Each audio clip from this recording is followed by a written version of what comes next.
সংসদ সদস্য আনোয়ারুল আজিম আনারের মরদেহের অপেক্ষায় রয়েছেন কালীগঞ্জ সহ ঝিনাইদহের হাজার হাজার মানুষ। হত্যার ঘটনা নিশ্চিত হওয়ার 2 দিন পেরিয়ে গেলেও এখনও তার মরদেহের সন্ধান না পাওয়ায় হতাশা বেড়েছে স্বজনদের মাঝে। এদিকে সকালে কালীগঞ্জ পৌঁছেছেন তার মেয়ে মুমতারিন ফেরদৌস ডরেন। বাবা হত্যার বিচার চেয়েছেন তিনি। ঝিনাইদহ থেকে রবিউল আলম রবির পাঠানো তথ্য ছবিতে বিস্তারিত জানাচ্ছেন আরফ ইসলাম হিমু। মৃতদেহের প্রতি এইভাবে কেটে কেটে টুকরো করা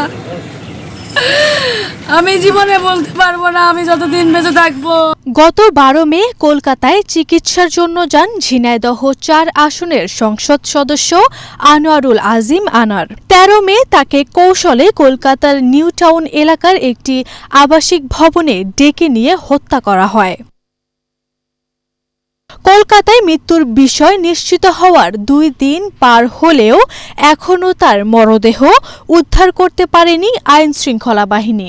এ নিয়ে হতাশা বিরাজ করছে তার পরিবারের মাঝে।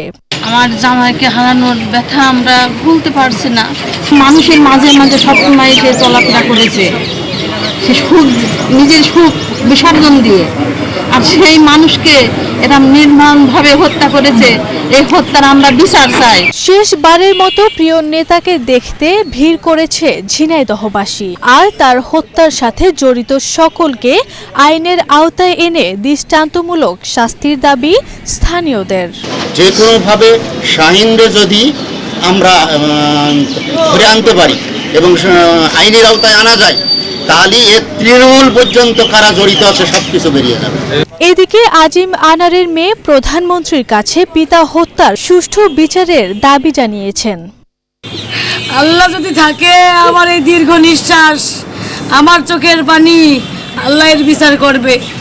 আল্লাহ অবশ্যই আছে, আল্লাহ বিচার করবে। আমি সরকারের কাছে, বাংলাদেশ সরকার সফল প্রধানমন্ত্রী দেশরত্ন শেখ হাসিনার কাছে এবং স্বরাষ্ট্র মন্ত্রণালয়ের কাছে আমি আবেদন রাখবো যে এই শাহিনকে গ্রেপ্তার করে এর নেপথ্যে কারা আছে তাদেরকে খোঁজ করে বের করে তাদেরকে দৃষ্টান্তমূলক শাস্তির আওতায় আনবে। এই ঘটনায় হত্যাকারীদের মধ্যে 3 জন আটক থাকলেও এখনও ধরাছোঁয়ার বাইরে মূল পরিকল্পনাকারী আখতারুজ্জামান শাহীন। আরফ ইসলাম হিমু, এশিয়ান টেলিভিশন।